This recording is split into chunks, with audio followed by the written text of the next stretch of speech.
one goal, end the meeting the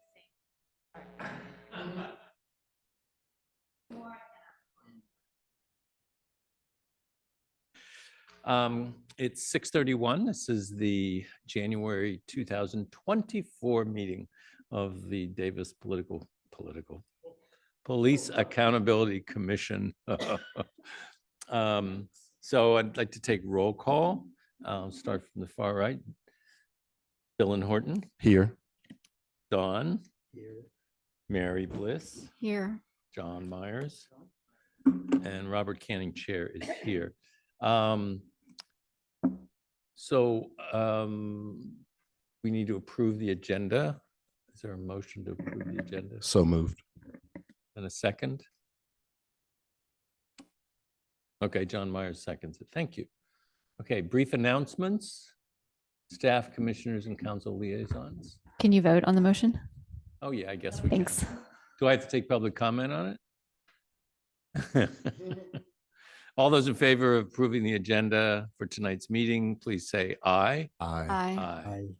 And Cecilia, and here are two more commissioners coming.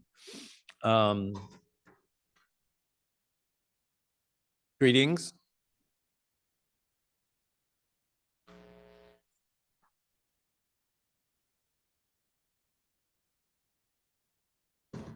Cecilia, aren't you going to join us up here? I don't, is that okay? Yeah. You're here.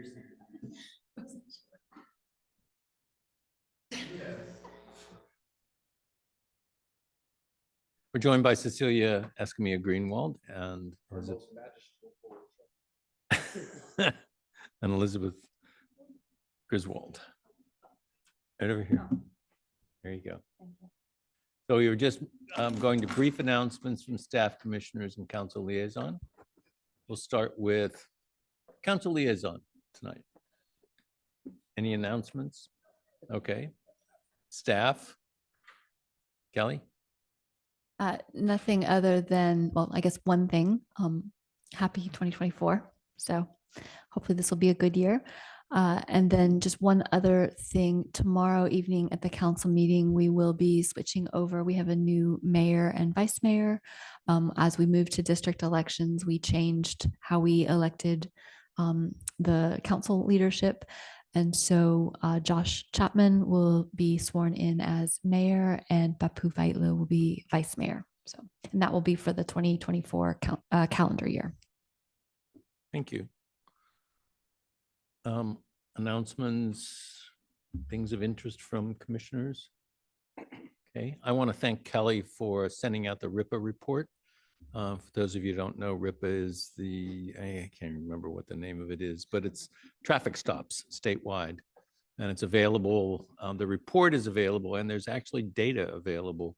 You can go to the website and download a very large Excel spreadsheet and play to your heart's content.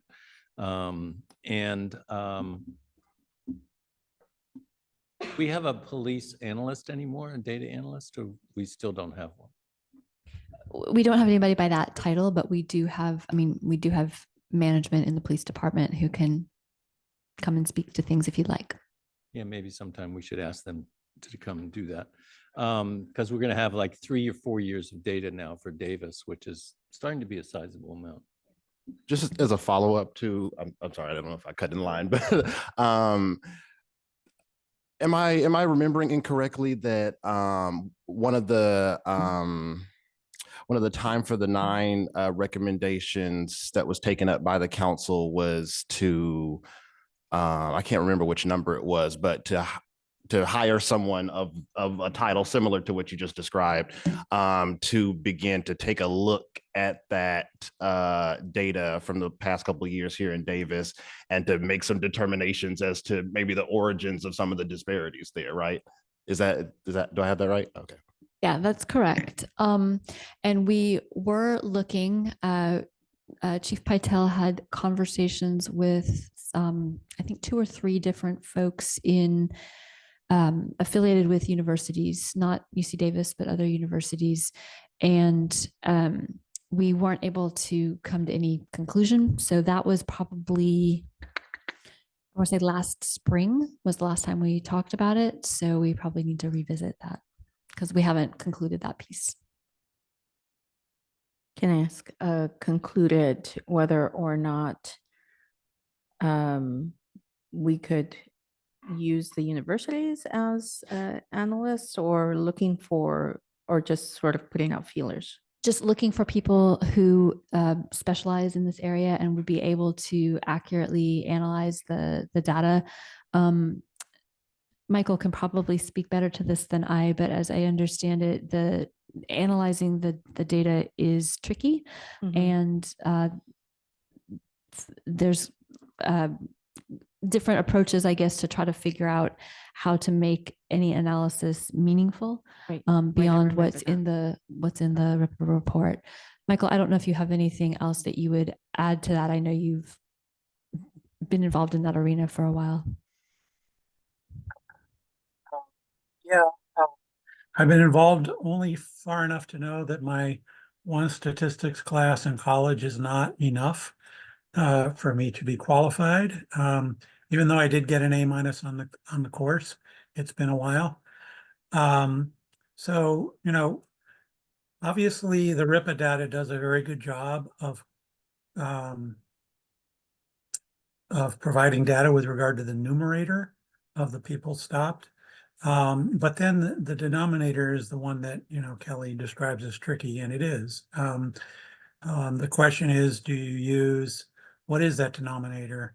I think most statisticians would say that using census data alone as the denominator would not be particularly helpful because of a lot of other reasons that stats experts can get into, but the population of Davis during the day, for example, is different demographically and otherwise than the census data population data would suggest. And yet one more example, and this is something the police department put out, I think, when the first round of RIPA data went out, which is they found that based on their analysis, that about 50% of the people that were cited, stopped, or arrested in Davis by Davis PD were not Davis residents. So there again shows sort of the complexities of the issue.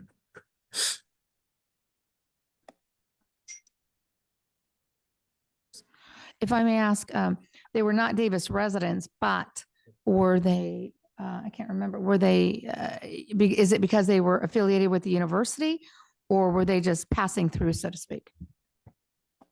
Kelly, I don't know the answer to that. All I know is what, you know, was reported is that their CDL did not have a Davis address. Thanks, Mike. Elizabeth? Sure. I just wanted to add too, I've poured through some of this data last year when I was working with the ACLU, and they just published a report on this for both the Sacramento region, and then it was done in conjunction with other counties as well. So it wouldn't speak necessarily to Davis specifically, but it could be a very good example for what has been done in other settings in terms of interpreting the data and then having that, how that might be played out. So I can provide some of that by email to the commission. Can I jump in? I just remembered that I do have some things to share. And I know this is, Before you do, can I? Yeah. go ahead. Okay. So just to wrap this previous conversation up, maybe we revisit it in the long range, and I assume Yes. there will be a request to put something on a future agenda. And maybe we can ask the police to at some point later this spring, after they've had some time to look at it, to bring something back to us about their view on it. It's messy data. Yes. It's not very clean data. So it's very difficult, like most people know, to make interpretations about. Don? Yeah, I'm concerned about the concept of perception on the part of the officers as it relates to particularly to sexual preference, gender, a number of other things, but I think those two will at least make my point. which is that we have, in any statistical study, we have to look at the opportunities for error having to do with the methodology involved. And you use the term messy. This is super messy. You've got cops of any description might have any mindsets or prejudices or expectations that are not noted. Also, even more important, the people who are stopped, certainly in daylight, but especially in night, the concept of making notations of such things as gender and sexual preference and racial characteristics. I don't remember the exact wording, but all of this is very suspect. And I think it's dangerous material because it is not accurate. I think I'll not even put a question mark at the end of that comment. I think it is specifically and obviously not accurate for some of the reasons I mentioned, but many others. So we have an obligation to look at it, and we will. But I did want to go on record as making that comment, and because it implies an invitation to any of you or anyone else who's interested to quarrel with me on that point. There'll be no quarreling this evening. This isn't an item that's on the agenda. This is just announcements. So I think I have direction from the commission to put this on a future agenda, which we will do. And if we can get back to the announcements, that would be great. I wanted to just bring up one other thing I read in passing. Starting January 1st, there's now 24/7 mobile crisis available in Yolo County, and also a mobile crisis number. We've talked about how the co-respondent model and all that sort of stuff. Well, the law has gone into effect and in the county. There's now a number you can call if there's a mental health crisis, and they will dispatch or transfer you to the help you need. Plus, they will, as I said, they will dispatch. They'll dispatch mobile crisis. So that started January 1st, which I think is a really, it's a big piece of the Crisis Now program. And so I just wanted to let everybody know that. I thought it was really good news, actually. So any other announcements? Yes, really quickly. Oh, I just want to remind people that the city's Martin Luther King Jr. celebration is Monday and starts at 10, usually starts at 10. Is that correct? Yes. Vets Memorial. Doors open at 10. I believe the ceremony starts at 10:30. 10:30. And it will be at the Vets Memorial Theater. And then on Wednesday, there is a Natalie Corona celebration, I believe. Is that correct? Is that on in the evening? Is there something happening? There is a ceremony at the Vets, but I don't know that it's Oh, that's open. not okay. That's not open. Okay. But it is the anniversary. So thank you. Okay, anything else? Okay, it's time for public comment. Public comment at this point is usually reserved for things not on the agenda. So please come forward if you have public comment. Good evening, Commissioners. My name is Hiram Jackson. I sit on the school board of DGOSD.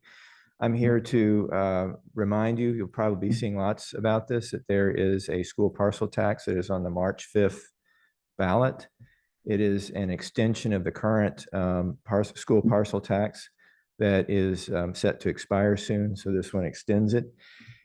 It funds supplements funding to the district to the tune of $12 million annually. That is about 10% of the school district's budget. The Davis School District is, without the school parcel tax, is funded at about 80% on a per student basis of an average school district in California. So therefore the school parcel tax brings it up to 90%. This school parcel tax continues funding for a number of programs in the district that are valued by the school community, such as elementary music, elementary science, the ability to have 7 periods at the secondary level, which allows for students to take extra electives, including performing arts and languages.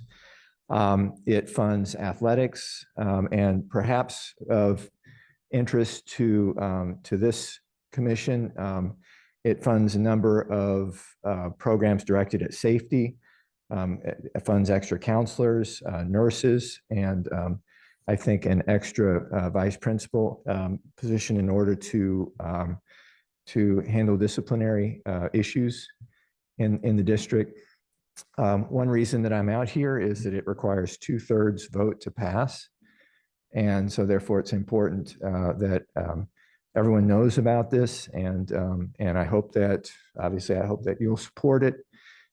If you so desired, I think you could in a future meeting endorse it if you were so moved. But if you have any further questions, you can ask myself. And then I think one of your members here is commissioners is also on the school board and would probably be happy to answer any questions that you may have. Thank you very much. Thank you to the commenter. Any other public comment? I have a question for Kelly? any other, I don't, yeah, okay. I don't know if there was recorded maybe. But our commissions, because we're an advisory body to the council, can we endorse a ballot measure? So the commission as a group could not. As an individual, you can do what you want. And some people choose to, explain who they are in the community when they endorse or comment on a ballot measure. Thank you. Thanks. So the next item is the consent calendar, which as usual is the minutes of the December 4th, 2023 meeting. If there are no changes, modifications, I'll entertain a motion to accept the minutes. So moved. Second. Seconded, okay. All those in favor of accepting the minutes from the December 2023 meeting, please say aye. Aye. Okay, motion passes unanimously. Thank you. It's time now for our monthly police auditor update. So Mike, thank you for your report on the items, the complaints, and take it away. Favorite part of the thank you all for convening. I hope we have a great 2024. Happy New Year to everybody. And I did submit 2 of 3 complaints that were received by the Davis Police Department, resulting in internal investigations. I have reviewed the 3rd and expect to have the 3rd one before this body at your next meeting. The 2 that I did report on are in your packet as per our protocols and practices. I have summarized the allegations and indicated what the investigation revealed, as well as the conclusion that was reached by DPD. With regard to these particular 2 complaints, I didn't have any issues with regard to the scoping of the investigation itself. I thought that the investigation demonstrated that the allegations were not corroborated by external evidence, primarily the body-worn cameras and other evidence, police reports. And therefore I found that the investigations were thorough, complete, and the police department was consistent with the evidence. There were only 3 complaints received by the DPD last year, which is down significantly from complaints that were received number of complaints received in 2020, 2021, and 2022. I have no explanation for that, because I don't know why people complain and why they don't. I think that certainly the heightened interest in policing and police reform after the George Floyd murder certainly caused an uptake in complaints to be received by pretty much every agency that I work with. So that fact was true, but I don't know why it went down significantly this year. I certainly will entertain any questions that you may have about those reports. But the other thing I wanted to mention, speaking of January 1st of 2024,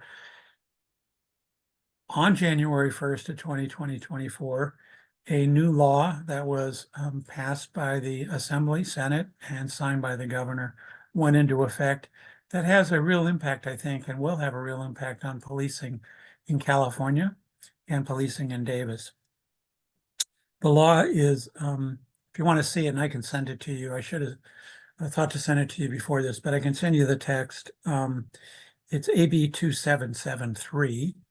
And essentially what the law requires is that when a police officer in any agency in the state of California stops a motorist, that before the officer can question the motorist about why anything, what they were doing, any of that questioning cannot occur until the officer provides the motorist an explanation for why he or she was stopped. And so this is not as robust as the initial, as a competing bill was, which would have essentially limited pretext stops. But this is, I think, an important development in that many, many individuals that I've talked to over the 20+ years that I've been dealing with us have felt disempowered, offended, and annoyed, at least, by the way in which officers sometimes approach them after they have been stopped. Generally speaking, the experience of the majority of jurisdictions or officers would not provide that information, at least initially. Some officers would start by asking, "Do you know why I stopped you?" With the hope of gaining admissions from the motorist. That's not going to be a strategy that under the new law will be allowed.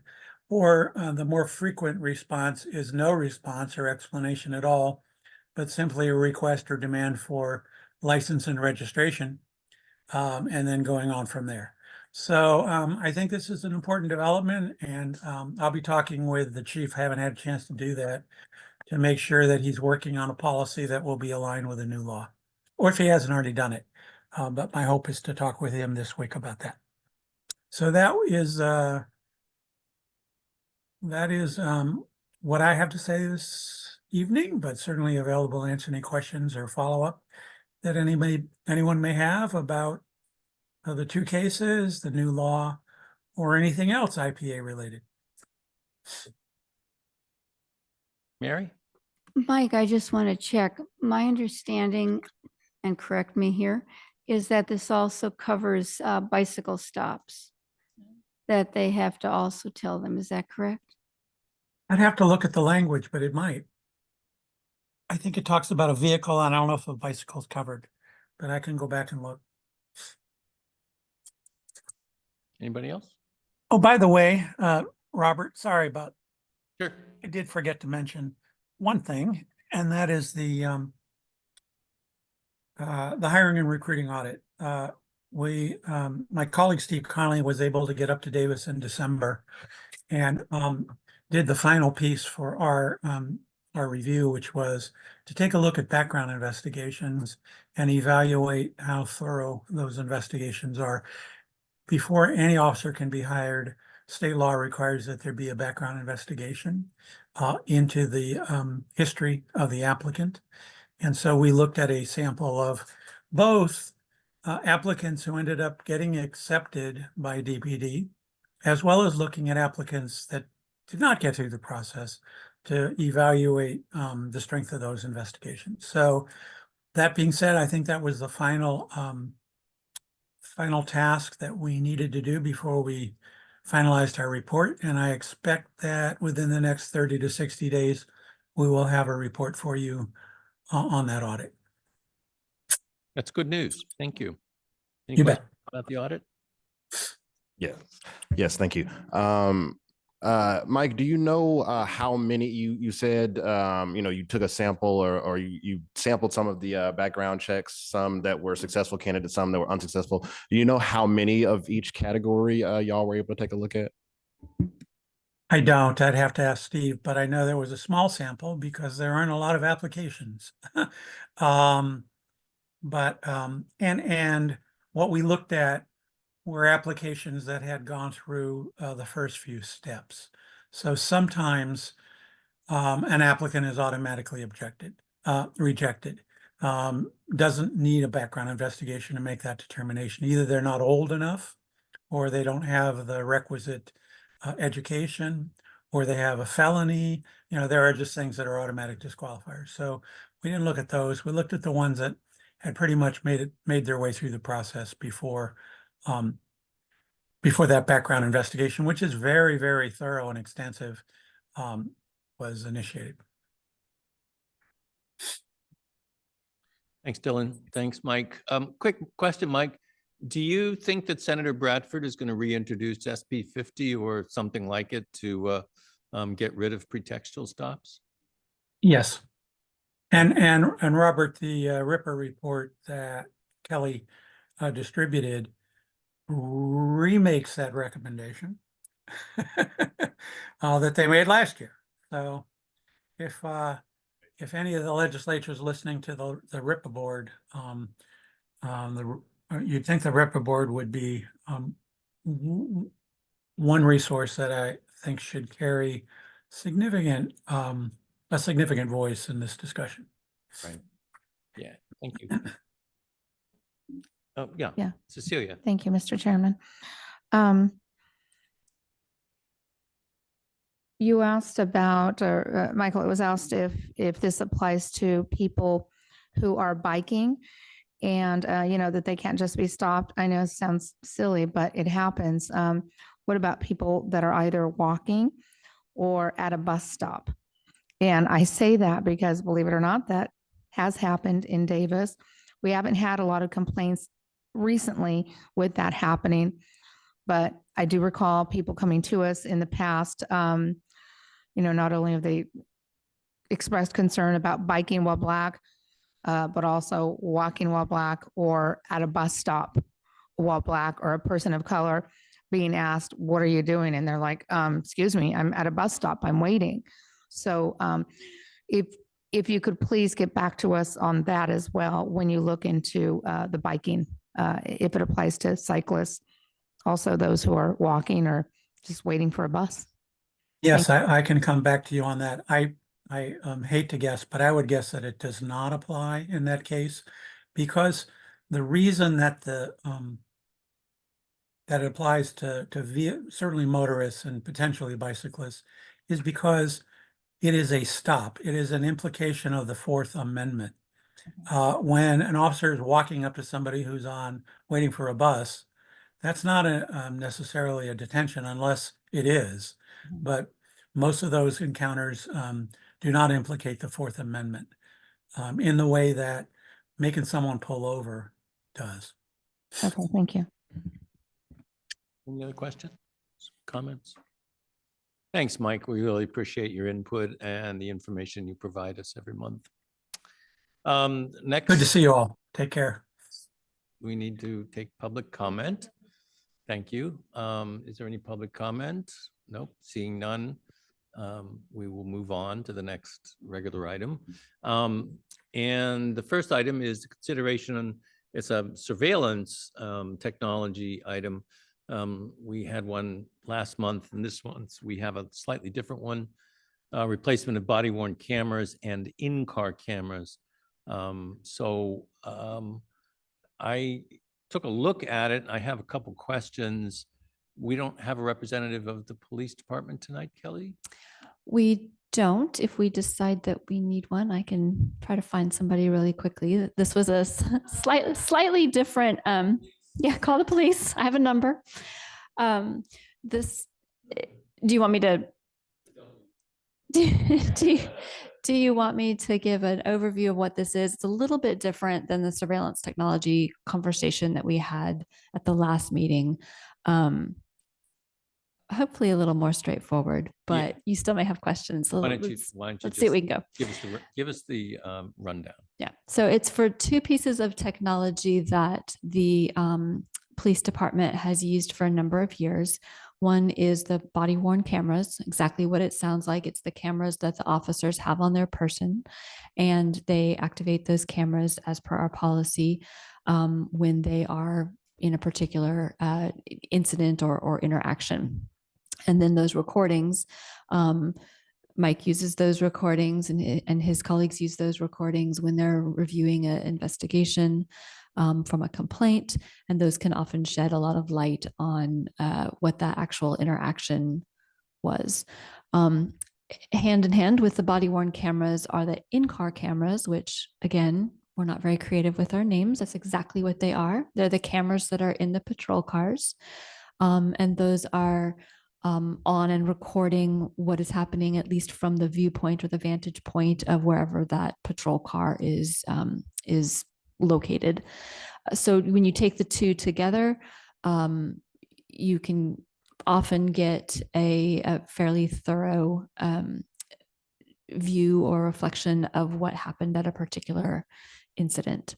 The in-car cameras obviously are only going to be useful if the actual incident takes place in the vicinity of the patrol car. If an officer, for example, is in somebody's backyard or house or in a structure, the patrol cars, the in-car cameras aren't really going to be contributing to the recording of that particular incident, other than things that might be happening in the vicinity. So we have these already in play. They are at end of life, and some of the technology has changed. In specifically the technology about where we store the data, rather than storing it in on-site servers. Most of our equipment and most of our things are moving to cloud-based servers and cloud-based storage. It actually allows us to store a lot more at a less expensive price than if we were to do it in-house. And this isn't only with police equipment, this is with a lot of our different technologies. So we need to replace both the in-car cameras and the body-worn cameras. We are asking for permission to do that because they are obviously surveillance technology. The technology is slightly different from the storage aspect, but the intent and the policies behind both of the pieces of equipment, though there's no recommendation to change anything there. So it's, for the casual observer, everything would be the same. The officers would wear their body-worn cameras. They have the in-car cameras. We just need newer equipment that if it breaks, which these do often because they are in the thick of things, so they're hardy, but they're not that hardy, that we are able to have replacements and et cetera. So it's nothing new specifically, but it does fall under the surveillance technology because we are asking for a new purchase. So the rest of the information is, I think, in the staff report. We did have the police department put a little bit of additional background information for some of the commissioners who may be newer to this discussion. If that's of interest to you, it's all there. So that's my overview. And now I can be pelted with questions and see how many I can't answer. Okay, so who wants to start us off? Elizabeth. Thank you. I appreciated the report, and obviously it spoke a lot to the uses for the police department. And given that our agenda here has to do with accountability, I would also just add from some of my own professional experiences with this type of technology that it's very useful from accountability standpoint too, since that is our focus. In terms of, I worked both with private citizens requesting this because they want to make a complaint against the police and they want the in-car camera or the body worn camera footage. Or I have watched many, many hours of this footage working with the public defender's office in terms of defending folks accused of crimes who also, the footage can be very useful in determining exactly how the situation played out and whether the police reports accurately reflect what was captured by these cameras. And so I'm in support of this. I mean, I think the one question I would have, which I'm sure already has been addressed, was how much people shopped around for just the expenses in terms of just a budgetary standpoint. But I think this type of surveillance can actually be very useful beyond police usage, but more for both defendants and broader citizenry. Thank you. Dylan? Just echoing a lot of the previous comments. I think these, as we've seen in cases across the country, these, are really critical pieces of information to tell the full story of what happened at an incident. I do think, and I think this is perhaps a conversation for the next sort of surveillance technology review, but I think we do need to sort of tighten up policy a little bit here. I think, let's go ahead and get the cameras because the cameras need to be replaced. But I think, when we're doing our next surveillance technology review, I think revisiting the policy, I think, is important. One, in the sense that I'm having trouble remembering, and I was thinking about it as I was looking through the report. There was some complaint, I think, that Mike had to review or something from an overall policy audit. I can't even really remember what it was exactly, but it was talking about a number of incidents wherein an officer hadn't had it on.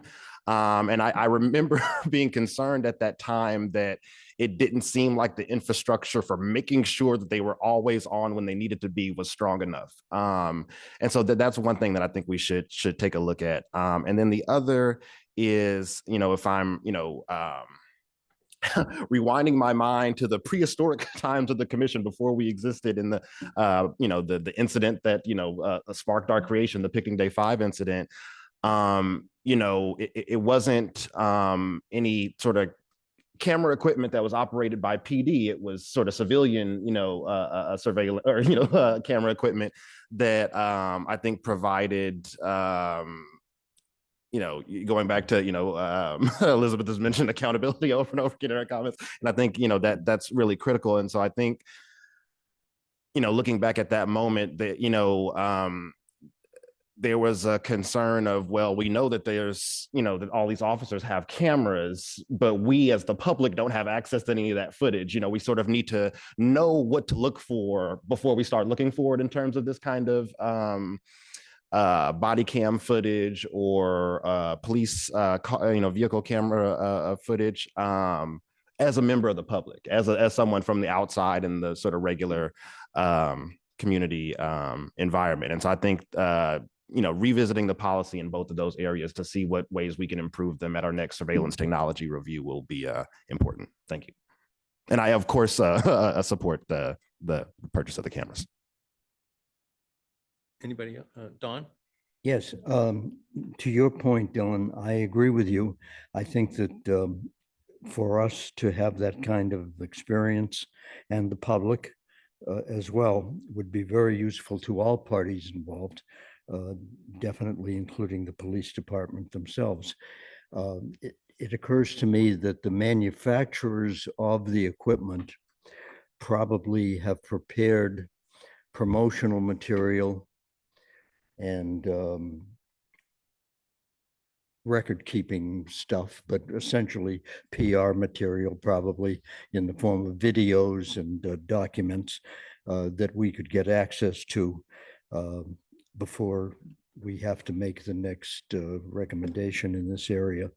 So I think it would be good for us to know more about what it looks like in actual use. And I think the public would be served by knowing what to expect. And they, from both the standpoint of surveillance of police behavior, but also from the point of view of the public not being intimidated by the camera.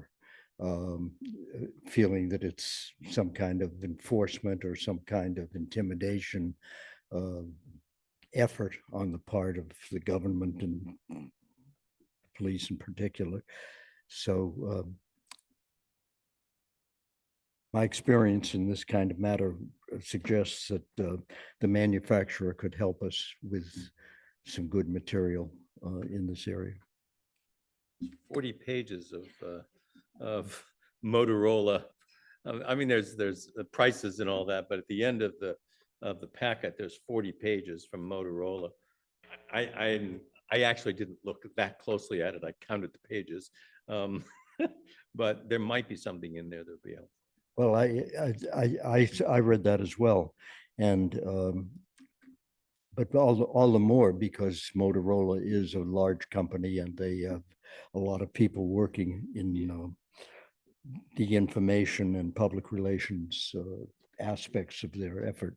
So they would have the material, and I can't think of any reason why any party would object to our having access to that, and in turn making it. In fact, they probably have already prepared material ready to go to show the public how their product is If you used. Google it, it'll be there. Right. You're right. Comments down here? Yeah. John? Oh, you were going to respond? I was just going to add something just for the group, just to make sure that you guys are aware that when we're looking at the types of equipment and going through whatever we end up with, for our recommendation, while the police department is involved in that, certainly they work very closely with our IS team, and so they're not going to be looking at equipment that won't meet all of the qualifications that our IS folks have, which also include, types of security issues that are for our own, like making sure that somebody can't, the equipment isn't going to be broken into or hacked very easily, that it's, hardy, all of the other things that those guys are looking at that are separate from what the police might be looking for in terms of the equipment. So we do have, there's some checks and balances on how we review the equipment and then try to determine which one is the best one to purchase. So I just want to make sure that you understand that it's not just the police saying, Right. this is what we want. Right. John? Mary? Yeah, I just, to go along with what Dylan was saying, I know that we get occasionally that someone wasn't wearing it, but my question is collectively, does the police department track it so that they have a sense of multiple times or collective things about it? So I'd be interested in that rather than knowing that this person didn't and this discipline happened for that person. Collectively, what are we looking at? And I don't know if they keep that. Cecilia? Along those lines and what others have stated previously, trying to jog my memory here, Kelly, I thought we had a discussion, and I don't know that it was last month or earlier, about how long they maintain that footage on the iCloud. Because I can see somebody requesting the information, as Commissioner Elizabeth mentioned earlier, and then the department may be saying, well, we only keep it for X amount of time, and it's beyond that period of time. So I would imagine it'd be best for us to have transparency, not only for purposes of the officers, but of course for the public too. So everyone's aware of how long those stay on the iCloud. In the event that it is requested, it would be good to have that information. It's in the manual. That's Was it included in, here. I remember it somewhere, but I just, 1 year? Yeah, It's so a year. it's correct. It's a 1 year. Okay. And- Unless there is an incident. Yeah, litigation. right, then criminal it's kept for activity, longer. Investigations, things Yeah. like that. Okay, okay. Now, the chief can choose. I think the word may was in there. The chief may keep it for longer, but it's typically a year is what this says in Okay. the manual. Yeah. Moving to the cloud is not changing the policy of how Oh, long we okay. keep things, but it does, as we get more and more data, it does enable us to keep more, basically. Okay, thank you. Elizabeth? Thank you. I was just going to follow up on page 22, because Mary was bringing up this notion of how often are people not using it. And I think in conjunction with that, under this first number 1 policy, Davis Police Department provides most sworn officers with body worn video cameras. So that just caught in my mind, well, most, like how many, which ones, why not others? So I think kind of following up with your question, who gets it, who doesn't, how often are people using it? That would just be sort of something to look into. And then as a separate issue, I wanted to say on 19, page 19, so this is under the surveillance impact report. At page 19, letter C, it's talking about the assessment of potential impact on civil liberties, civil rights, suggesting here at the bottom of the page, concern about how the footage from video cameras might be stored and used, depicts people at their worst, in their worst situations, and that this is different because it's in people's private homes and very sensitive situations and settings. So it kind of, this report lifts that up as a concern, but I'm not seeing how it's addressed. It says important that the policy addresses privacy concerns. So then I thought, okay, I want to hear how it's addressed. So that was just sort of a lingering question for me as well. Yeah, I noticed that they sometimes approach people when they're worst. The use of the word worst, I thought it was appropriate. John? So these are all really important points that I think we should address, but I don't think they're before us tonight unless it's going to change your vote about whether to approve this. So I would, if it's appropriate to do so, move that that the commission recommend to the city council that this equipment be purchased. I'll second that. Okay, so it's been moved and seconded. So now we have the discussion. I actually have a couple questions. There was a couple paragraphs I had. I bookmarked it. Where is it? Come on. There was a paragraph on page. It's more informational than anything. Page 18. There's a paragraph about the latest system, unlimited data storage, but it didn't seem clear to me that they were actually going to go to the cloud. It was like it was an incomplete paragraph. I couldn't quite understand what the paragraph. It's the paragraph at the top of 18 that starts off, the latest system is the V700, and goes on from there. You can certainly get back to me on that. It's not a big deal. The other question I had to do with 5150's mental health calls. On page 26, paragraph 6 says, officers should not record patients during any medical or psychological evaluation or treatment, et cetera, et cetera. Stops and detentions, mental health calls start with citizens, but the person becomes subject to sort of, I'm not even sure how to think about this. They don't become a patient really until they get to a hospital. But when we've talked about 5150s in particular, there's a lot of sensitive information and the interactions could be very sensitive. And I'm wondering if that section, number 6 on page 26, was intended to cover all those situations or not. I'd be particularly interested in knowing how the cameras would be used in those sorts of situations. So I don't know. I mean, I don't know the answer to it, but it seems like a significant area that at least ought to be fleshed out a little bit. Yeah, and I think it's going to be a nuanced answer, so I'd rather have the chief or deputy chief respond to that. And these are the kinds of questions that would be, as Commissioner Horton suggested, when we talk about the surveillance technology overall, really good to to get some feedback on, I Right. think. Hey, Kelly? Next So fall. let me make a suggestion that if we wait until the surveillance ordinance comes up to us for review, all we're going to be doing is looking at the surveillance reports. I suggest that we put it on the agenda for a future meeting this spring before that happens, so that we can make some suggestions, because I know the city council has gotten suggestions from people about how to change possibly the review periods and all that sort of thing. So when we talk about the long-range calendar tonight, why don't we talk about putting that on there too? So we have a motion on the floor. It's been seconded.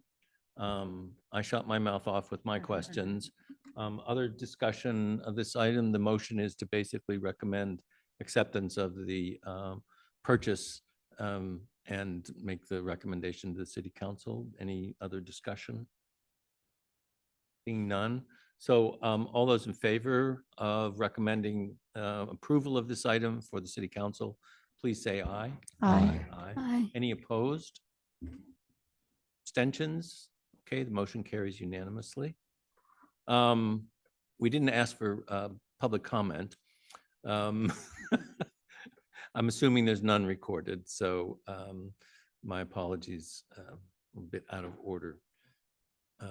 Okay.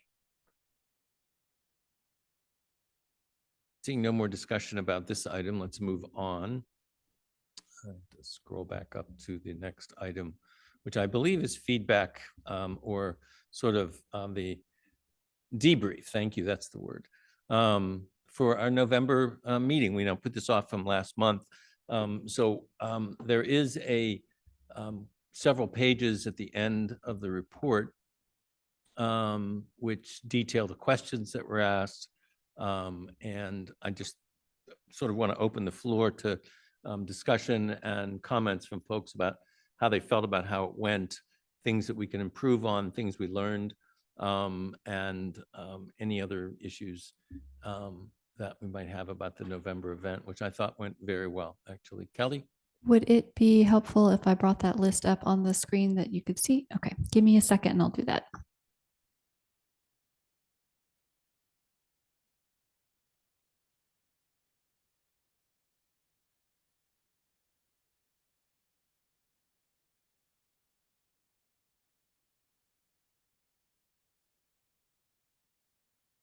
Cecilia, you have any thoughts you want to start us off with? Sure. I was very happy with the outcome. I was happy not only with the attendance, but with the engagement with members of the public. They had a lot of questions, and our panelists, Michael Janako and our assistant chief and the other officer, my apologies, I can't think of his name right now. It was great to have them there and give them the opportunity to answer the questions. And I could hear from members of the public too, you know, discussions at the various tables. And as I was walking around, they really enjoyed the opportunity to have this discussion and hear directly from the officers and ask questions. I was very happy with it. I happy with the attendance, the outreach, and members of the public feeling that they're being heard. That's the most important thing.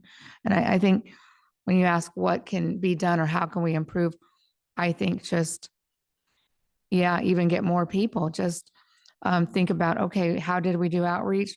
What other groups do we maybe want to reach out to? I'm just saying moms, teenagers, college students, you know, I'm just picking random groups. What other groups do we want there to be in attendance that perhaps were not there this last time? But I was very happy with the outcome. Very happy. Thank you. Great, thank you. Other comments? Mary? You set the agenda. I was wondering, Kelly, did you get any feedback from the speakers as how they felt this went for themselves? Well, we can ask Michael what he thought if we want to. He's right here. Told you that. I know that with Deputy Chief Henry, he was pleased. He actually really enjoys the engagement and he noted that he found several of the questions very thoughtful and he really appreciated that. So from his perspective, I think he thought that it was, a success in being able to not only hopefully answer some questions for people, but for him, it was an opportunity to hear what the concerns are in the community and try to have a better understanding of the ones that he can have some control over versus ones that, are concerns, but maybe aren't anything that the police can do. I'd have to ask Michael what his thoughts were. I'm not going to speak for him. Mike?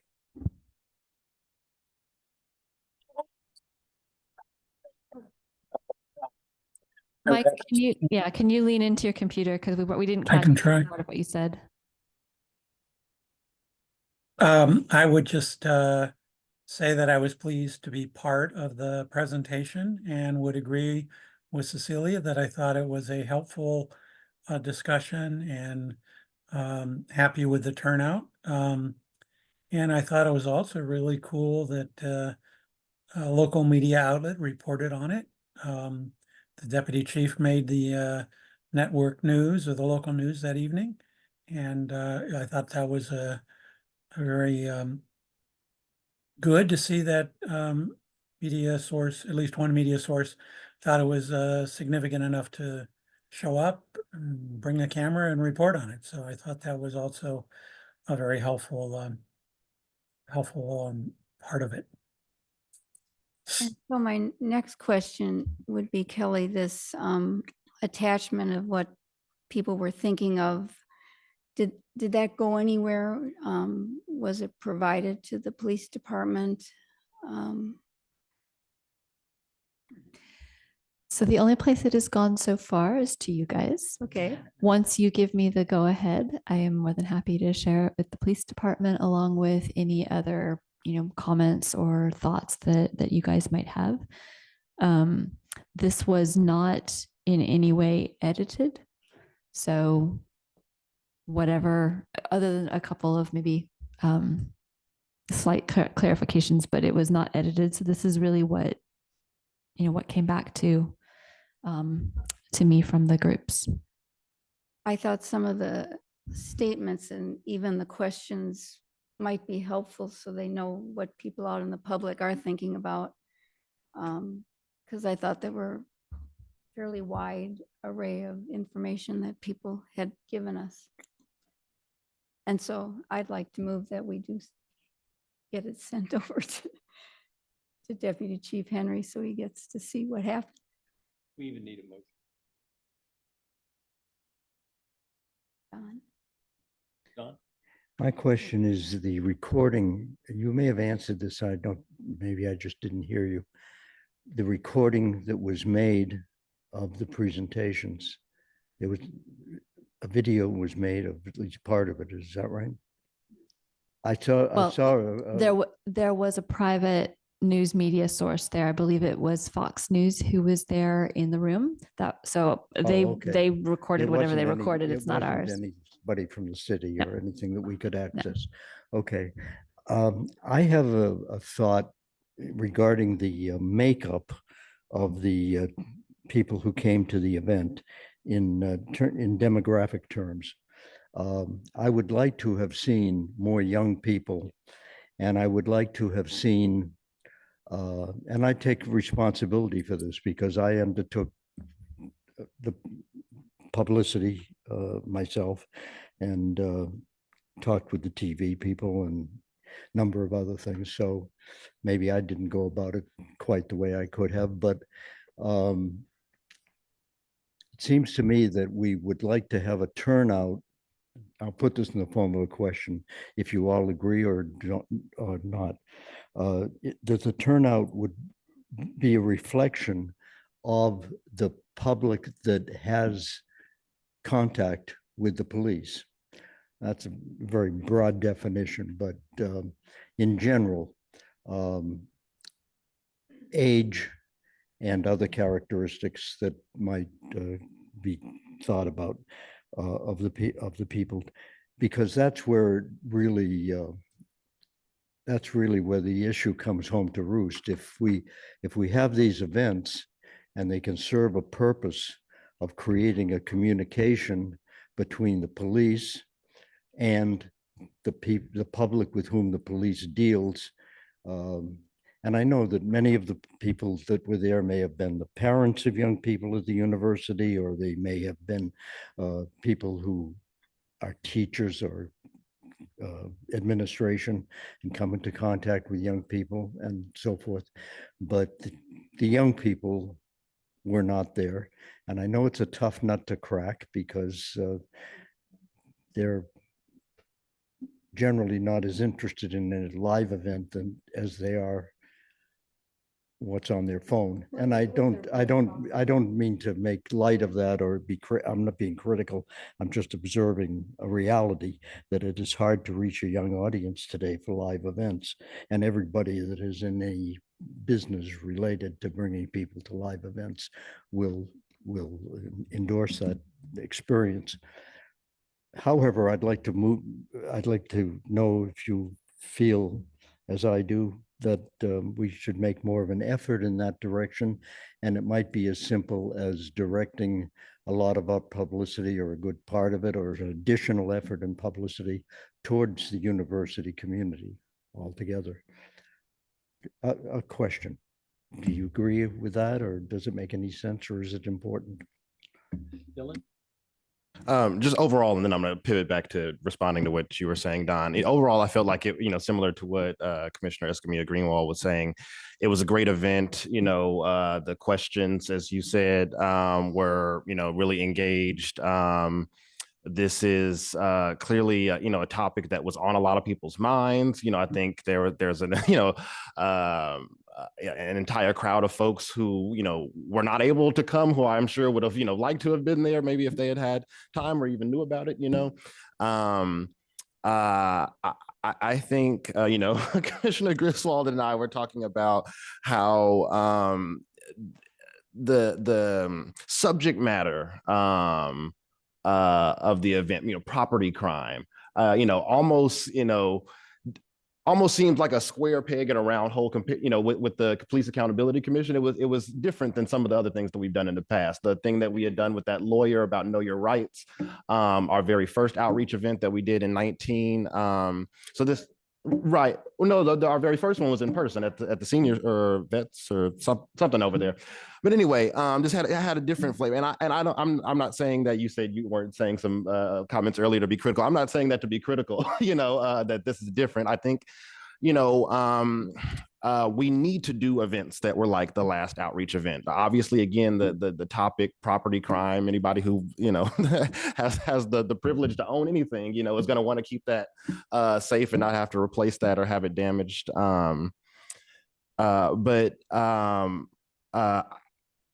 I think, if I'm drawing my memory back to our very first outreach event in 2019, there was a woman at my table, I remember, who I think she was kind of surprised and, I don't really know what the characterization is, not super satisfied that we were talking about what we were talking about in our 2019 event and not talking about what we talked about at our last one. So I think she wanted a little bit more of what was happening at the last one and less of what we did in our very first one. So anyway, I think it's good to do what we did. I think our demographic concerns that you were talking about are directly related to what the topic was. Property crime. If you think about who's most engaged in that, that's going to go in an upward slide, as you get older and have, hopefully, the economy that we were told about as kids is working, hopefully you have more things as you get, deeper into your career. But so I think, as we move back to, I think this was accountability in the sense of like, does the police department function? And I think that is important. But I think, as we, pivot back to perhaps more traditional accountability topics, I think we'll see our demographics sort of change a little bit. I don't want to sidestep the sort of effort in terms of outreach. And I don't, because I think that's important too. We really do need to, I think Cecilia, you were saying that they were on break. I can't even remember if that was the case. But I have a bunch of. Right. But even if there is no break going on, I've got a bunch of interns on the team now, it's everything. At some point there's a project due or 8,000 papers so you do have to sort of lean in, I think, a little bit more in terms of outreach with the campus community than you do with, the north side of Russell Boulevard. Yeah, so I think this was good. I don't want to suggest anything other than that, but I do think it's going to be good for us to make a pivot back to the more sort of mainline accountability things as we contemplate what our topic is in 2024, and maybe it's my mind's bias in what the conversation was earlier in this meeting, but with AI and all of these things, I think having a conversation about our community's principles and values related to surveillance technology and AI and things like that might be a good sort of thing for us to have a community discussion about in 2024. But anyway, those are my thoughts. Elizabeth.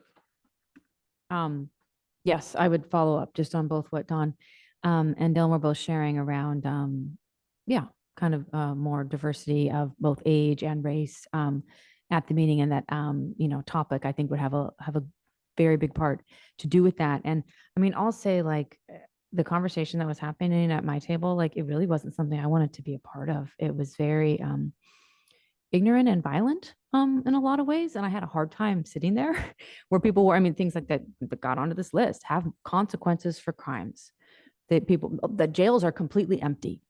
And I'm like, really? Because I visit folks in jail every morning and it's packed, Or this guy talking about, when somebody steals from me, I just get on my Harley and pack my gun and try to shoot him down. And I'm just like, okay, I don't even know where to go with this, and then the last person, somebody was trying to steer the conversation. And then there was a notion of, what do you think the police should do? I don't even know where to start. So she even refused to participate. So it was difficult. And I felt like that was rough. I hope that other tables weren't replicating that type of conversation. But there you go. But people were invited to come out and complain about their stuff being stolen, instead of, like you were saying, Don, this notion of, well, who's having interactions with the police and potentially around being accused of something, as opposed to complaining about somebody took something from me and you didn't get them for me. So yeah, I think it drew a lot of people. I think it was good in terms of outreach, letting people know we're here, etc. And I do look forward to another event that addresses another issue of accountability, and I think we'll draw different crowds. Jails are empty. Boy, there's an eye opener. Other comments? Mary? Yeah, I guess from what we have seen from the younger group is they're very difficult to engage. And if we really want to do that, we might want to consider doing something jointly with the group at UCD, their police group, because I don't really think we're going to get the younger college folks to almost anything we do unless we do something like that. I think they have a difficulty even getting them involved in their group, and we have not had good success. And perhaps we want to start now with appointing a person or two to start researching how to connect with them, and perhaps some topics, so we aren't sort of doing it at the end. And that's a little harder to do quickly in a short time. The comments? I'll just put in my 2 cents that while you guys were talking and thinking, and Don was talking about the younger group, the people who have most contact with the police are people who are 16 to 25, but they aren't the kind of contact they have usually isn't, maybe it's somebody stealing their bike, but I agree with Mary that they're a very difficult group to reach and to pull out. having had experience trying to get them to vote. It's also a tough nut to crack. But I think that Mary's idea about somehow liaising with the folks on campus that deal with this same set of topics, although their structure is very different, would be a good thing to do, and sooner rather than later. I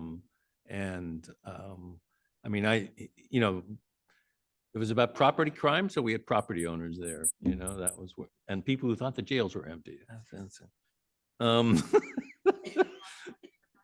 I'll say. So, go ahead. No, I was just gonna say, I agree with you both that I think if we reach out to them, I mean, I'm thinking back, well, I remember when I was a student at UCD, we were very involved. And I'm thinking, what did we, well, I mean, we were involved then, but they would reach out to us, different commissions or groups. And so, yeah, I think not just reaching out to the group that's like the Police Accountability Commission on campus, but to other student groups as well, and have them be co-sponsors of the event. So there's some ownership there. And of course, they're going to reach out to various student groups that interact with them. And I think that would be very helpful. Yeah, and I think, trying the thing I thought about was we could have an event and do it live on Facebook, or, something that would not so much appeal, but at least reach more a younger demographic, because having an event at the vet center with, excuse me, but two older white men talking about policing and is probably not going to appeal to a 21-year-old who's, in college here. I think it's, as everybody said, it's a tough nut to crack, and maybe we ought to ask people who are younger. Dylan? I didn't want to line that up. I had a question. Anyway, a couple council meetings ago, Kelly and Gloria might recall, there were a number of youngish folks who showed up. And this goes back to my thing of, like, I think the topic really matters in terms of what population we're engaging, because they were there to speak on the surveillance matter. I saw all of them there, and I thought, oh, they're here for the Palestine resolution, but they weren't. They were here for the surveillance, and they stayed all the way to to that item. And I'm going to be having a follow-up meeting with some of them soon. And so I think, Mary, it's really important that we talk about starting now. In the process of 2 months, it's hard to really sort of do that. What is it, retail politics engagement that you need to do to get people to come to something like this. And I think if we give ourselves a good runway of, a couple of months just to talk to people about, hey, we're bringing folks together on this topic. Can you get some of your folks out? Because I think 90% of the students who showed up were from two different bodies: the ASUCD External Affairs Commission and the ASUCD Office of External Affairs. Anyway, so I think the topic is going to be really important, as I've sort of beat a dead horse with at this point. But and I think also starting early. And so if folks this early in January are willing to entertain having us appoint a subcommittee, I think that would be a good thing to do at this meeting. Another topic that I was thinking of that might interest the younger folks as well as people in the community might be the a mental health response, where we now have the crisis now, and we have, how have our people been trained, and how did the audit go that we looked at? It's another thought.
I mean, I can speak, I was a law student Yeah, until you were a law last student May.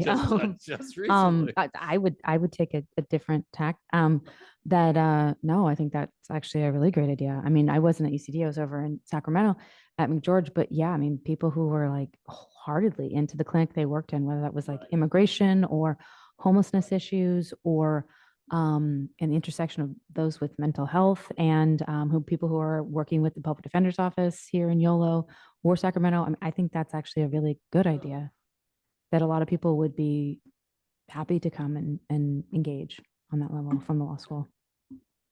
Dylan?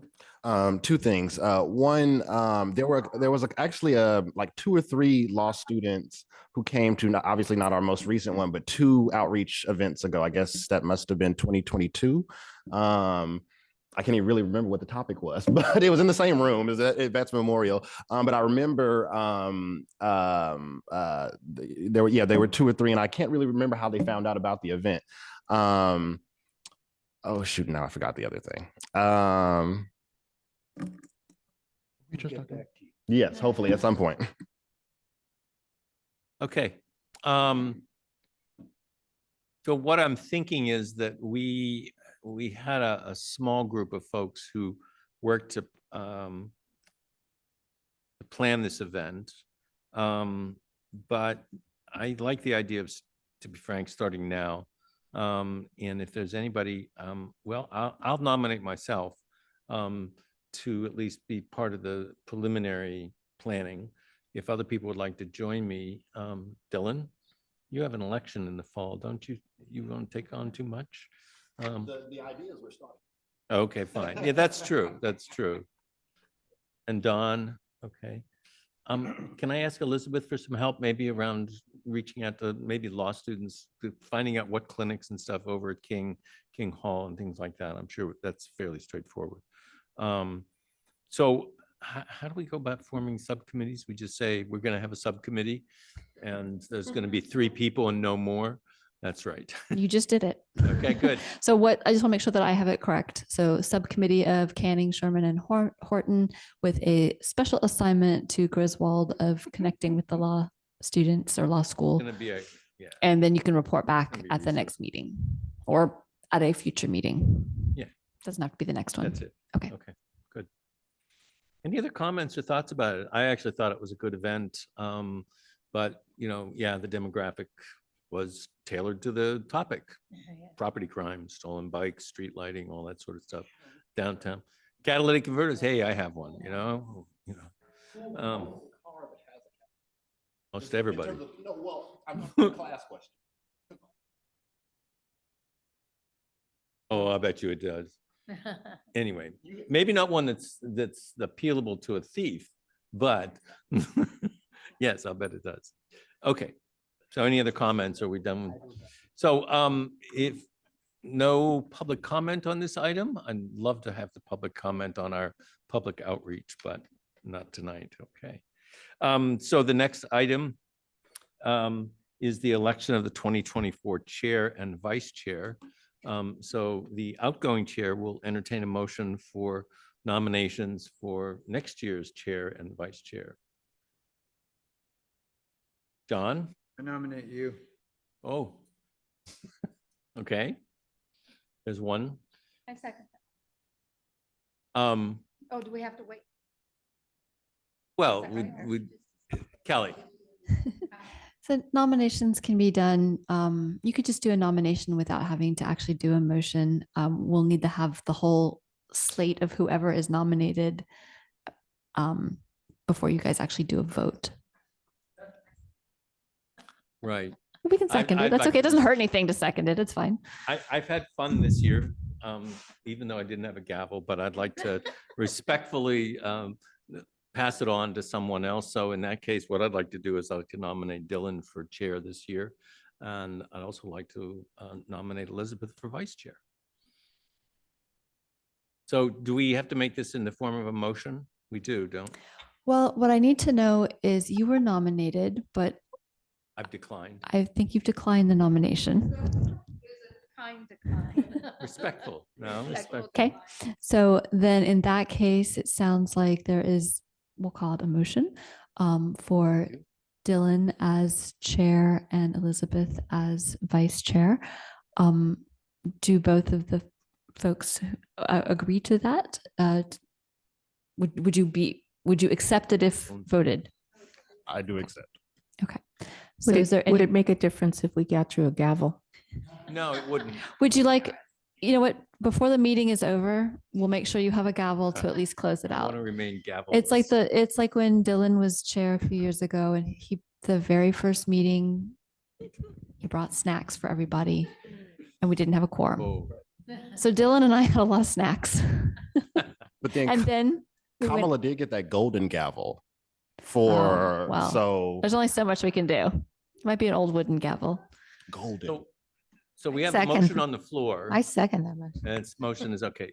Cecilia seconds the motion for Dylan as chair and Elizabeth as vice chair for this year. So is there any discussion? Both of them accepted. No discussion. So hearing no discussion, I'd like to propose that we vote. And all those in favor of the only slate on the floor, please signify by saying aye. Aye. Okay. Opposed? I will abstain. You'll abstain. Okay. Abstentions, Dylan abstains. Okay. So the vote is 6 to 1. 6 yes, 1 abstention. 601 is how. That's we would 601. say it. Thank you. There we go. Good. So congratulations. And Kelly will present your gavel next week. I'm just gonna go get it right now. Be made of Is there any public comment? requisite precious metal. Okay. All right. So the last remaining item is the subcommittee and liaison assignment reports. We've already had the independent police auditor review. I think Mike, oh, I'm sorry, the review, right? So John and I spent a half an hour or so talking about this. We reviewed last year's review. I think Kelly sent out questions to everybody from last year. I'd appreciate it if everybody would weigh in. There were just 3 questions, Kelly, isn't that? Yeah, we had 3 questions. The same questions we had last year, basically.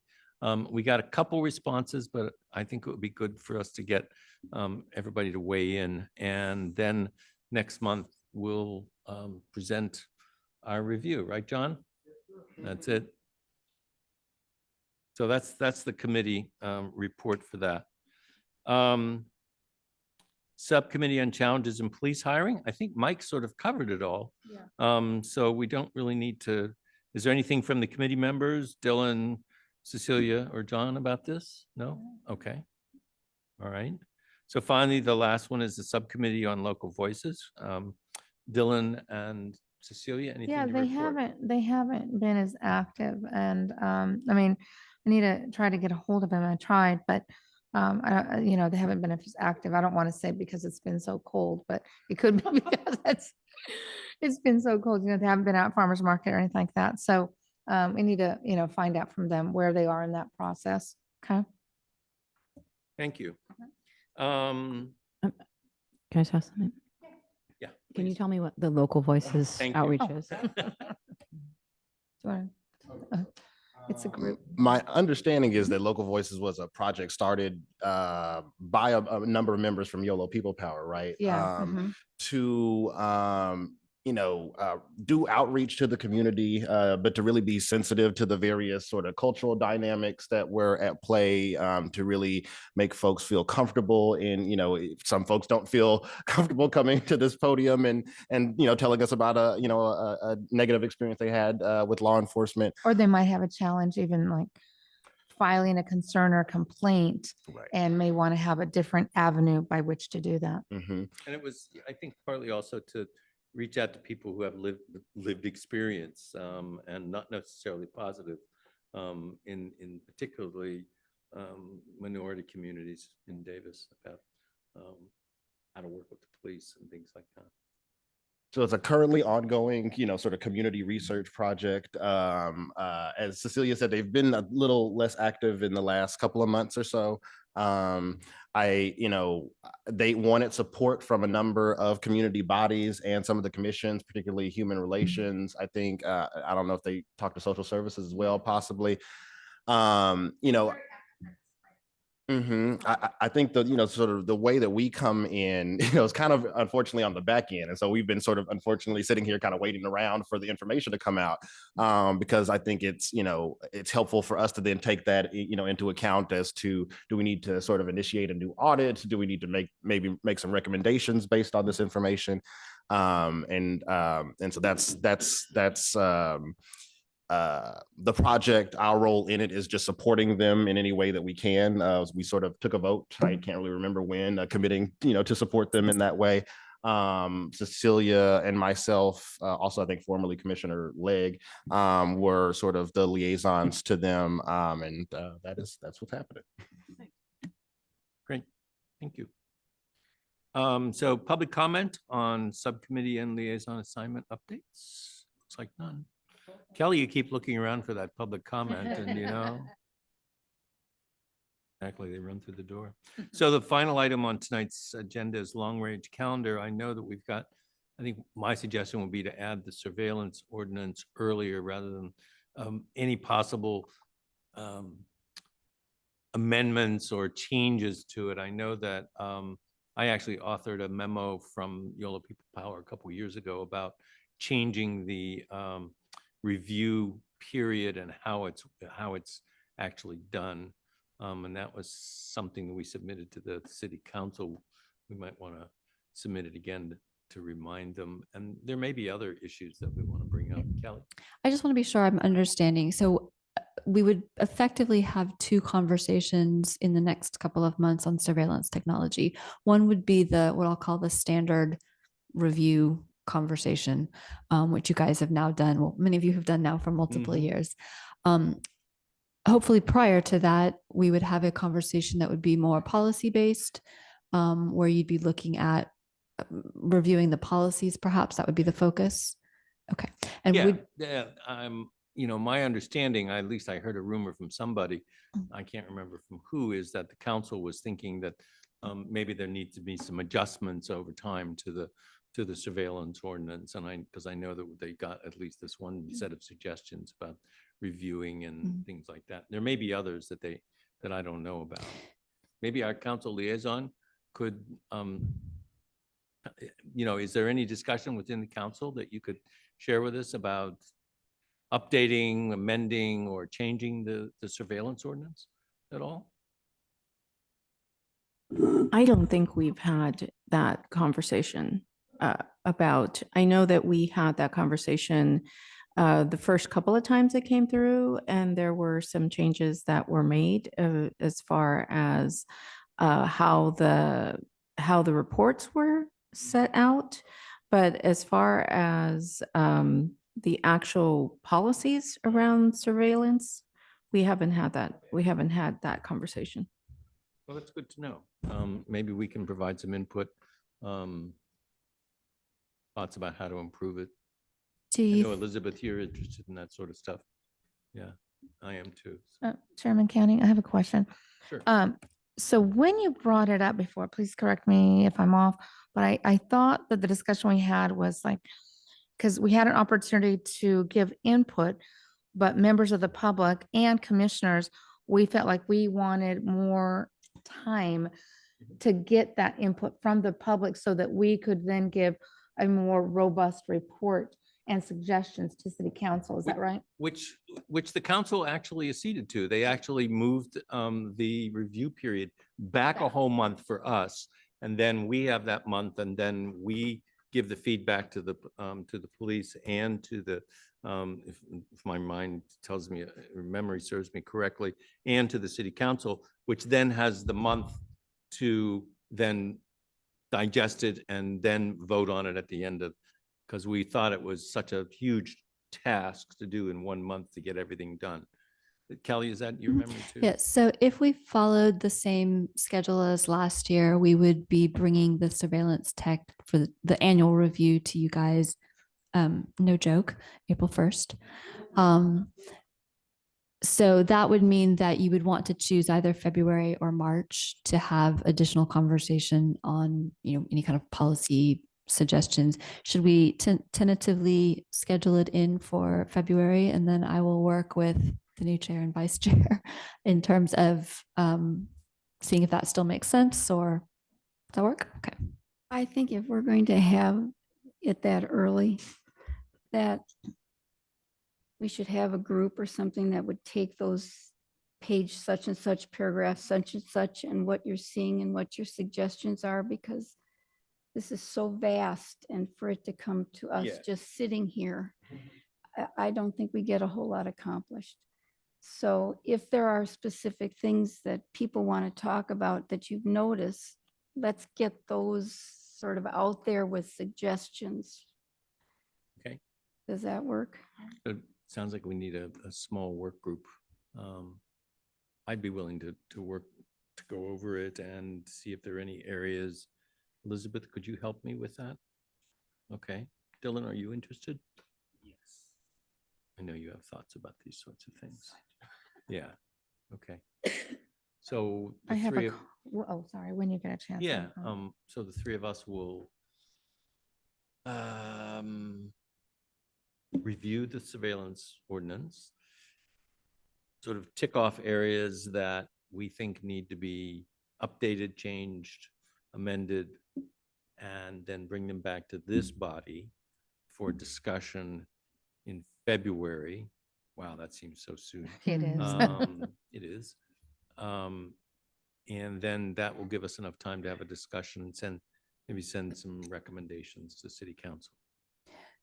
Everybody So look at Yes. the screen and see if that, so at the next meeting, the subcommittee would come back with whatever update you have at that point in time. And then if you feel like you have enough by March, then we would come back with, you'd come back with something more like recommendations Yes. or something fuller. Does that sound right? Okay. And then in April, you would do the annual review with, all of the fun that entails.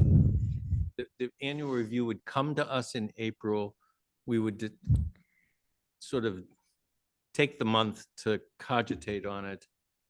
May, we would have the discussion and make recommendations or approve the different reports, and then send that to the council for their meeting in June. Is that? Yeah. So last year you had your first bite at the apple at the April meeting. Okay, fine.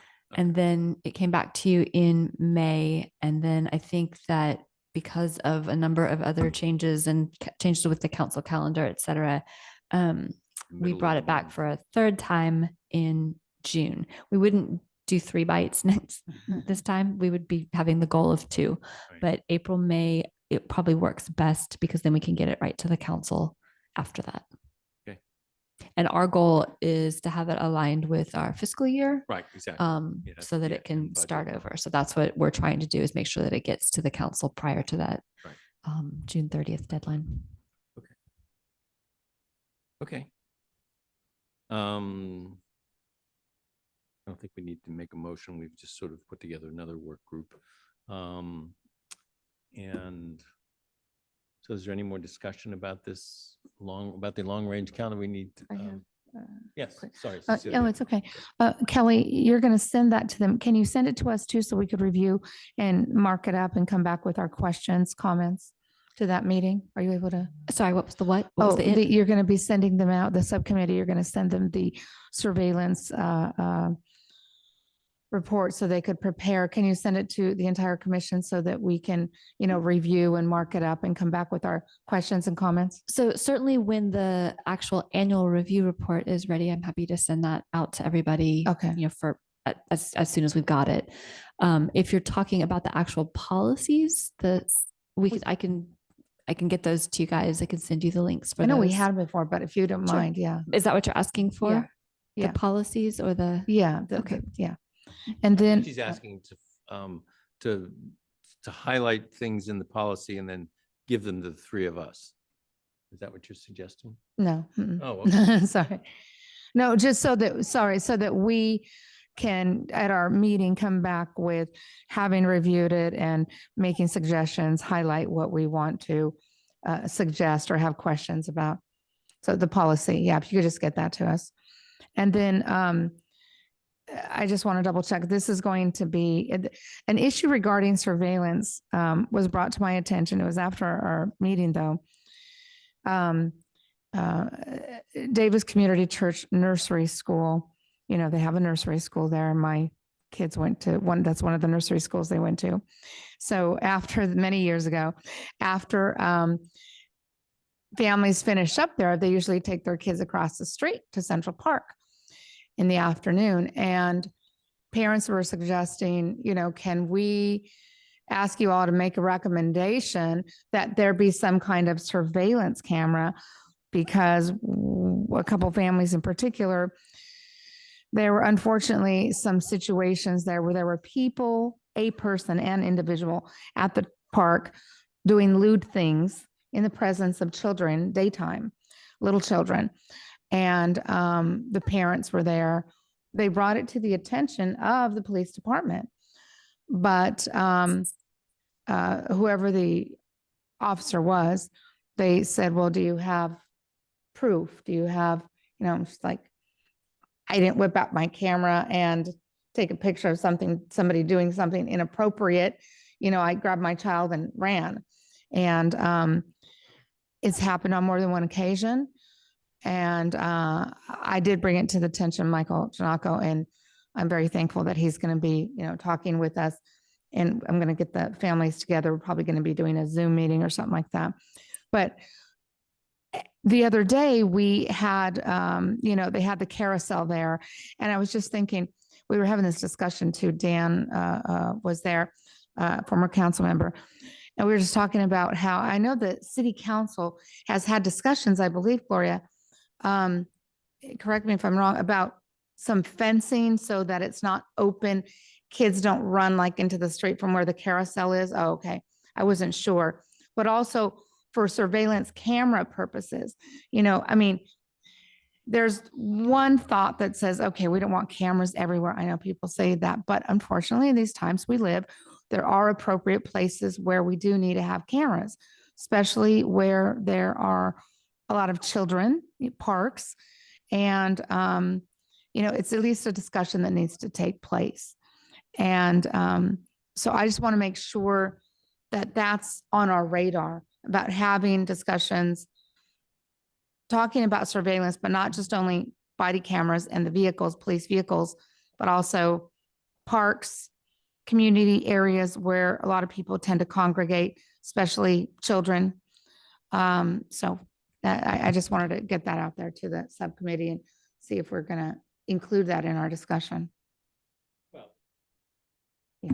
there's a section in the surveillance ordinance about stationary cameras, surveillance cameras, and there's been lots of discussions, if my memory serves me correctly, about whether the city has them. There are, I think they have portable cameras, or their current cameras, what the best place is. Yeah, I mean, we can go back over that again. My understanding is that they Karen. do have like portable cameras that they can move if there is a spot that becomes troublesome. I don't think they've done that as far as, you know, I understand, but they have set them up like at freeway entrances and like that. Can I So ask- they're stationary portable, is that what they are? There's that possibility.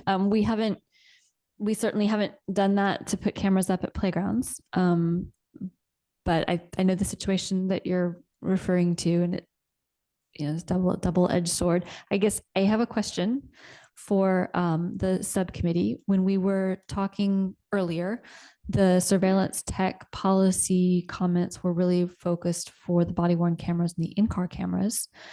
Does the subcommittee want to look at all of the different types of surveillance tech, or did you want to focus on those two? Either way is fine. I just want to be sure that I'm clear on it. I thought it was all of them. Okay. I mean, I think in terms of, again, I'm always Yeah. looking like we're about the accountability piece. And so, yeah, I thought that was the point. was all So of them. if the subcommittee is looking at all of them, then I think that would fit in, if you wanted to make any suggestions or recommendations about different types of uses or different types of surveillance tech that you could bring back to the full group if you wanted. Yeah, and that would include the drones as Mhm. well. Mhm. Right. Thank you. The drones. I'd forgotten about those Oh, drones. Brand spanking new, right? Okay, so, any other topics for long-range agenda items? Don, Mary, Cecilia, Dawn, Bill, and Elizabeth, go ahead. I was just going to say, as I was looking over this list of items already requested, it sounds like some of them we've been talking about already tonight. Like nothing's decided, but potentially an idea around artificial intelligence related to an outreach meeting in the fall. We didn't discuss any of this moving violation or traffic enforcement pieces, but racial disparity and the RIPA update, we're going to kind of return to those two. And then hear about body cameras playing a role in storage. I mean, some of these things we're already addressing, like in other ways. I think the one to me that feels like really glaring that it doesn't sound like the commission has talked about, and tell me if I'm wrong, but I don't think so, is the May stabbings and best practices there, whether that would be something to return to. Yeah. The I one mean, on here that came to mind. We've put it off, I think, partly because when we've brought it up, certainly with the police, they've said, no, now's not the time. I don't know when the time is. Kelly? Yeah, I can ask again. As long as there is an active case, you're not going to have the police come and talk during a public meeting like this. Right. Well, I think this is the thing that I've sort of been at least regularly, urging to be on the agenda. I'll just reiterate, I think, something that I said in the last meeting. I understand, that makes sense to me. That's how the process works. They can't talk about any of this until that's done. But I think we are not them, right? I think there's a place for a civilian discussion of how that went and what community concerns, were present, were discussed in the media, were discussed at, council meetings. And with the information of current police policy, there's ways for us to, I think, begin our work there without having a full, 30 to 45 minute presentation from the chief about, all the lessons that they've already, told us that they've learned. I think what I'm talking about is initiating a different part of that discussion. So how about as a committee of one, you come up with, and this is an essay question. The questions that you have that you think that we as an advisory committee on police accountability can ask. And I was, if you could sort of, I said it's an essay question, sort of clarify what it is that you want us to do. And I don't know, we can have a discussion about it. I don't know. I don't know how to approach it, actually. It's certainly not fair.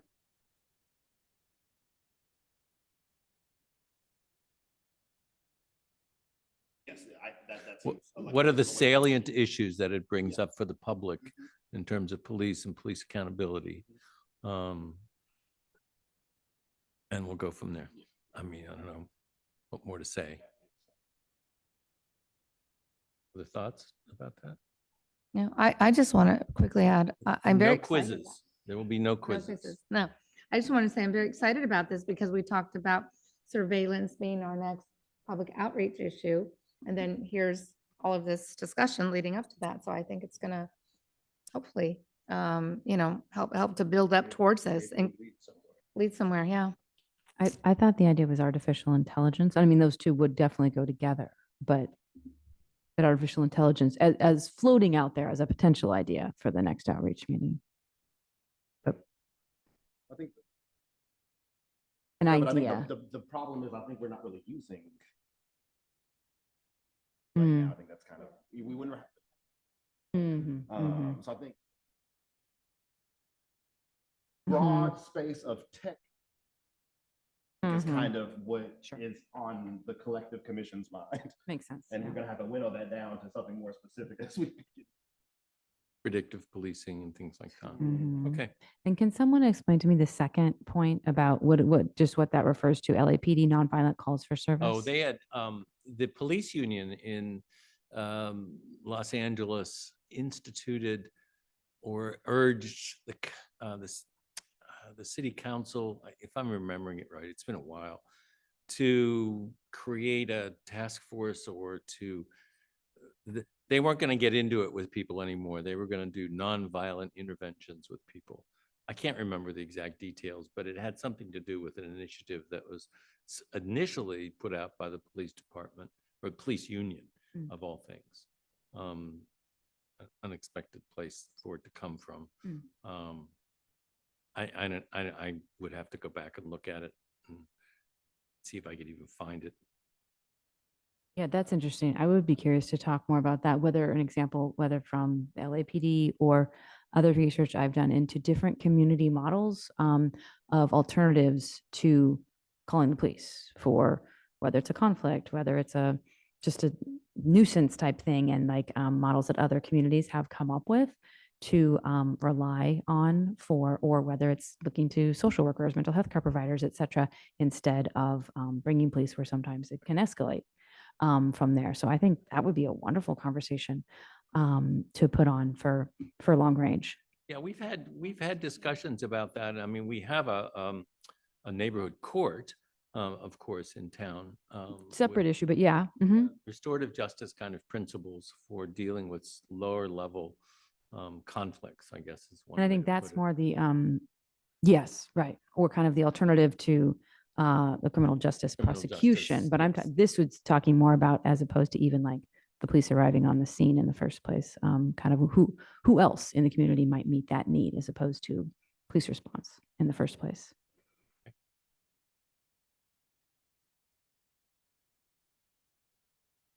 So, hearing no more discussion or suggestions, are we done with the long-range calendar?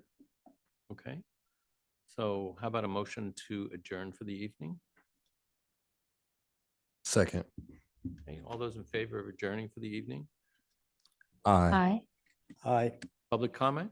I'd like to note for the record, I think this is the earliest meeting we have had, right? Earliest adjournment. I don't, Thank you, Mr. Chairman. you're quite welcome. Thank you. Yeah, we made 11 minutes. Okay, thank you very much. Thank you for a good year, by the way. You all behaved well. Thanks, Mike. Yeah.